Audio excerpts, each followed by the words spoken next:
Okay, so let's talk about being a broke ass streamer. That's right. There went our monetization, Dale. All right, I know we kind of argued about this title. What was it, about a month ago when we came up with the concept of it? Yeah. Because here's the thing, Dale has a lot more expenditure when it comes to live streaming versus me. And even though I've been live streaming longer than he has, I know what it's like to operate on a shoestring budget or take that very little Twitch money or YouTube money to put it over into my streaming. So that's what we're going to be talking about today. So, Dale, what else? Hey, folks, one of the greatest ways to help kind of give back to the cause and watch more live streams like this, which, by the way, we are broadcasting over to YouTube, to our Facebook group, to our Facebook business page, to Twitter, to Twitch, to Amazon Live today. And all of that through the help of Restream. And Restream right now is running a 50% off special. If you go visit livestreamingtech.com/Restream, you can get 50% off your annual plan. I highly recommend it. And if you don't want to get that annual plan, just get the free plan because you can at least hit a fraction of those things I just mentioned. So, Walt, you already talked about it. You said, look, we got some people that are cash strapped, and they really want to look at options. So let's talk about those cost-effective options, man. All right. And these are kind of in order of what I feel of importance. So, in other words, don't go running out to get the Stream Deck or, I'm saying, the top of the line Shure microphone with cloud mixer and so on and so forth.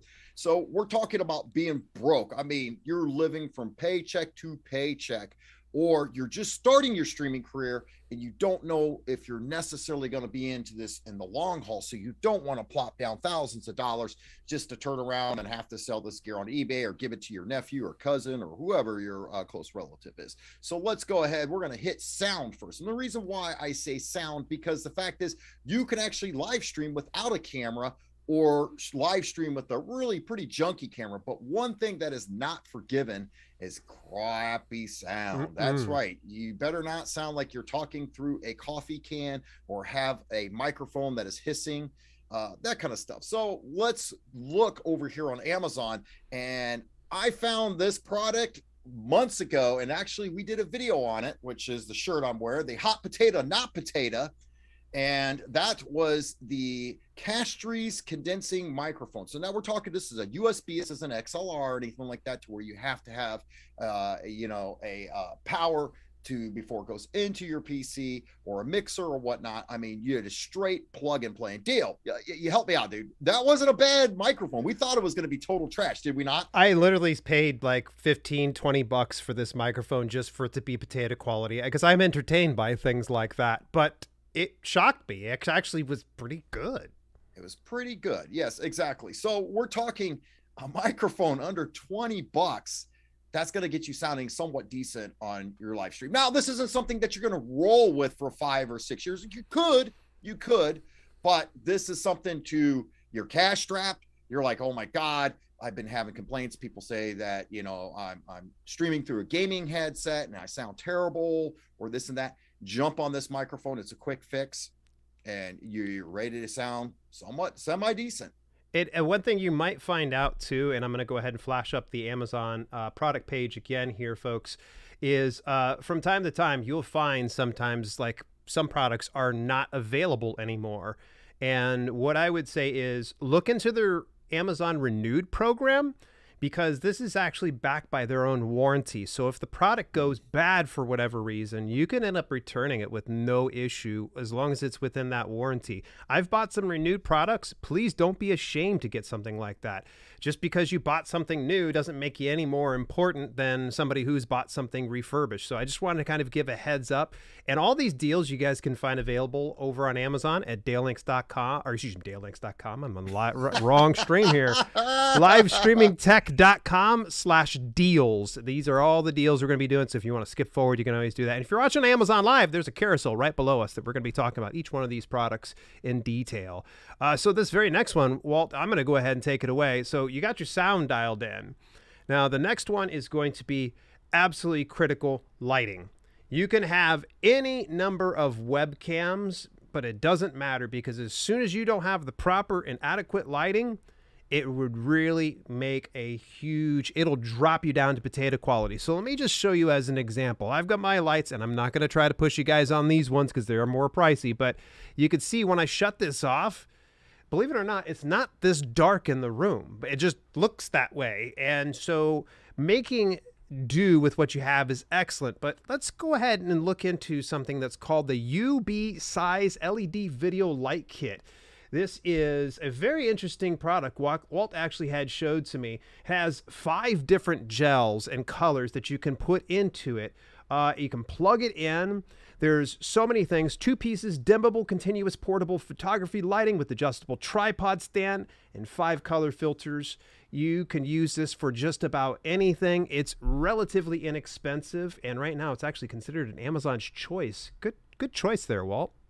Yeah. The reason why I found this one was I was looking for your older ones, the ones that you and I used to set up back in the day. Discontinued. Yeah, exactly. Yeah. And these actually were better, and I do believe cheaper than what you paid for. So, I mean, you get your tripod. You basically have everything you need to set this lighting system up and run and gun. And matter of fact, I would say that it's pretty, I'm not going to say small, but small enough to probably pack down and make it portable as well. Nice. All right. So that was the lighting. What would you say is the next thing someone probably could center if they're broken? We said lighting is going to make or break regardless of what camera you have. I mean, because what camera are you running right now, Dale? I am doing the Sony a6400 with the Sigma lens that's plugged into a Elgato Camlink 4K. Okay. All right. So exactly. And you've seen what happened just by him turning off his LED lights that he had. That's not talking about the other lights in the room or whatever. So let's jump into the next thing. Let's talk about camera. And obviously I'm not going to try to sell you what Dale's running because I can't even afford that. No. So what I'm going to tell you is this, Dale, believe it or not, was my second Logitech camera. This was actually what I streamed the most with on Twitch the longest. This was before I got the C920, and this is before I got the Brio. So believe it or not, I put in probably close to like a year and a half, almost 2 years on this cam. Now, reason being was because the fact that I was only streaming in 720. And this is what I recommend when you are starting out as a streamer and you say you're streaming through a laptop or a low-end PC, you just don't have that high quality gear. Don't do 10 or keep it at 720. Don't push the limit or whatever.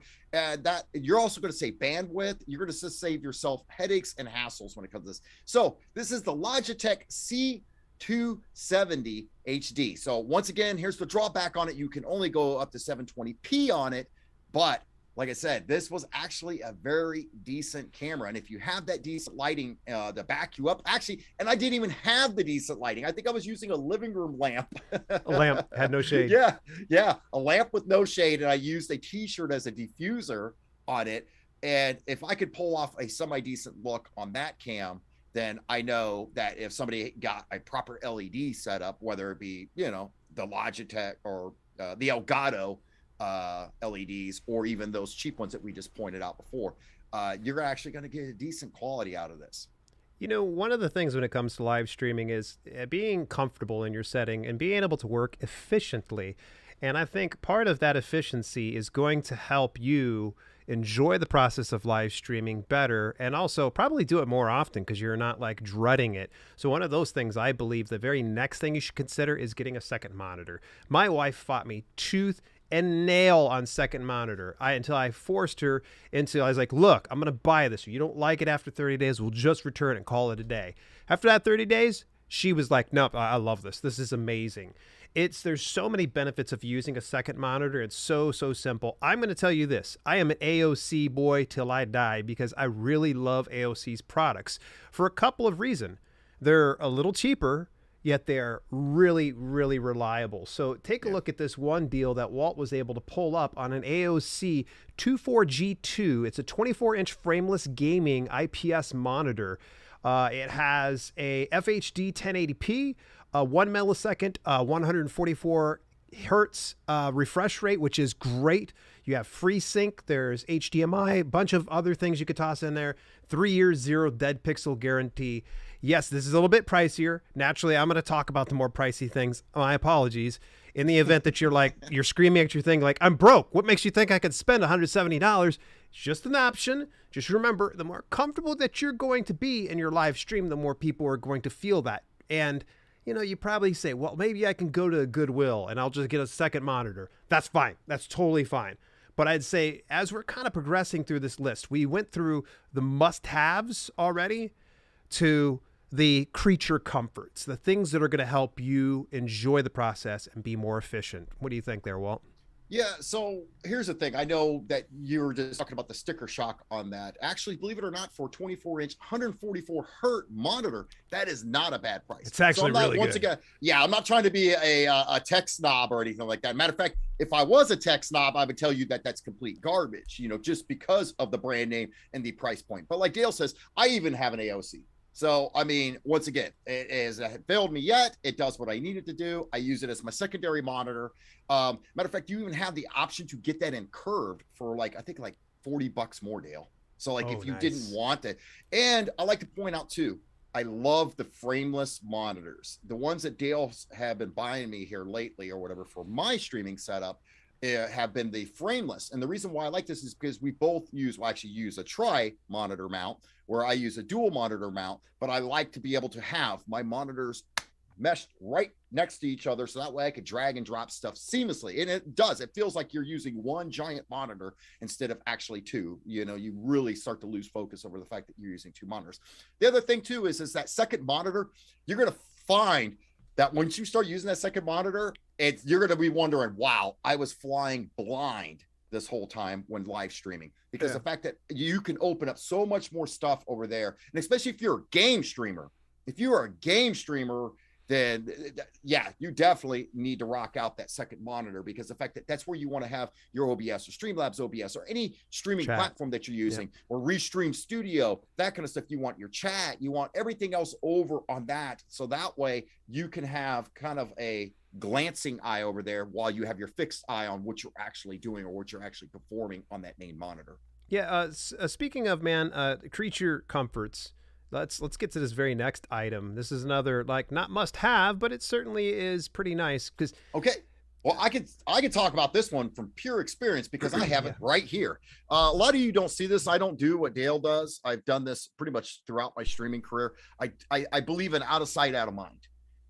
You know, I guess if I paid $500 for my microphone, then yes, I would probably want it really super close to my face, so that way you guys could see all the freaking cash that I'm flexing out on you. But here's the thing. I'm totally flexing on everybody.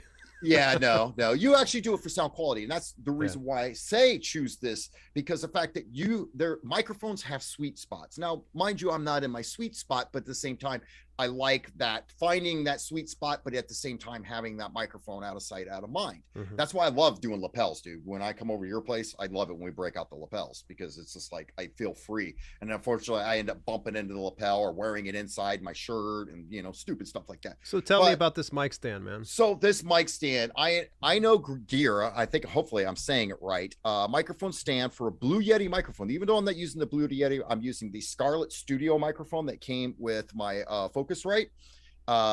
Mind you, it's an XLR microphone, this and that. So it is pretty sturdy. It's pretty heavy. So I know if it's holding this microphone, it's pretty much going to hold a Yeti microphone. Now, that doesn't necessarily mean you're stuck with using it's pretty much universal. You get the boom, you get the tie down clamps for your cable management. While mind you, it's not as sturdy as, say, your microphone stand, it attaches to my desk. I'm able to rock out with it. It has everything. It even comes with a popper. I don't even use the popper because, once again, I don't have the microphone close to my face. And I'm not, and I'm not trying to earn a Grammy. So I love this one. It's super cheap. I remember you bought it for me, and I remember you were saying, you sure? We could spend a little bit more. And I was like, no. That's the thing. Even when people are spending money on me, it's like I'm always still looking for that bang for my buck. What can I get away with chopping out, you know, a few extra 20s out of it? You know, can I get away with it or not? And it was a gamble on this one. I will admit to that, Dale. But at the same time, like I said, and to be honest with you, on my list, the next thing I'm going to get, I know Gear makes one for webcams as well. And supposedly the Brio works on it, the C920. Pretty much you mount a camera on it, because that's one thing I'm kind of on where my camera is because of the fact that it's mounted on one of my monitors. Yeah. So I want to be able to do the ability of moving that camera around during a live stream or when I'm shooting YouTube videos. Yeah, very cool.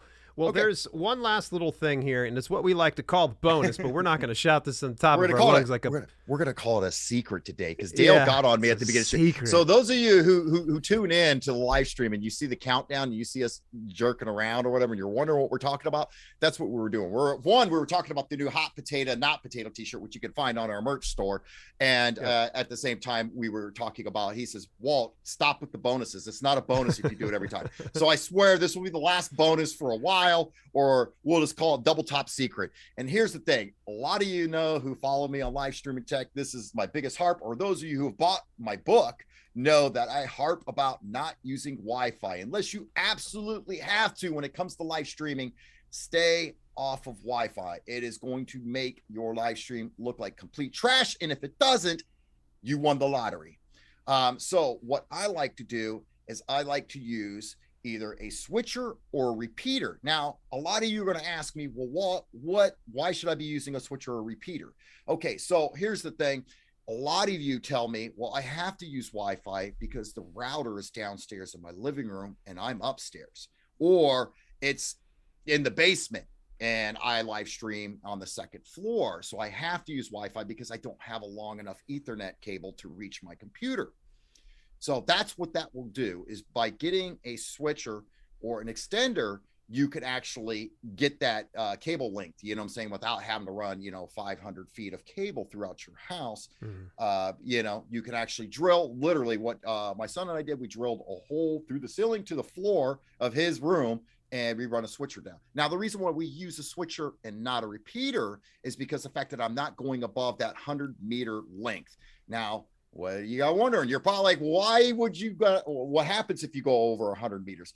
You start to lose packets. You start to lose that signal. There's that signal degrade in it or whatever. So when we're talking about live streaming, you want all those packets to go where you're sending them to. You do not want to lose packets because that's a lot of times what's going to cause pixelation. It's going to cause just terrible sound. I mean, all sorts of weird stuff starts happening when you lose packets during a live stream. Yeah. So this one right here, I found, and the reason why I say go with this one, because if you don't know, should you be using a switcher or should you be using a repeater? I recommend using a repeater. And actually, the repeater runs about usually the same price. Yes, you can find some super cheap switchers, but those aren't shielded, and you're going to probably run into issues with those too.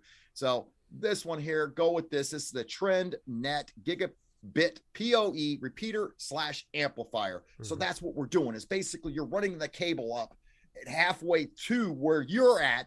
You're going to be have that repeater. So then you're plugging into that and then finishing that connection to your computer so you don't lose those packets. It's like a booster. It's like it basically supercharges it. It's like winds it back up, so that way you're not losing those packets to send it the regular distance. So once again, if you're getting close to 100 meters, I recommend using a repeater. So you can probably get by with doing that 100 meters of cable, but at the same time, why risk it when you can spend $30 to $40 and get a repeater / amplifier? I always found this very interesting whenever I would ask you, like, hey, why am I having issues? And then eventually you would say, well, how long is your cable? And I'd go, what does it matter? But apparently it does matter a huge amount because it creates some type of a signal degrade. So that was very informative to me. Yeah. So what do you guys think of this whole list that we just provided to you? We talked about the audio, we talked about the video, we talked about some of the creature comforts, and something else that Walt just gets on a rant about, which is Wi-Fi usage. Sorry about that. I know that was half the live stream right there. Be rant about the what do you guys think? Were there some things that we missed on this list? What are some other recommendations?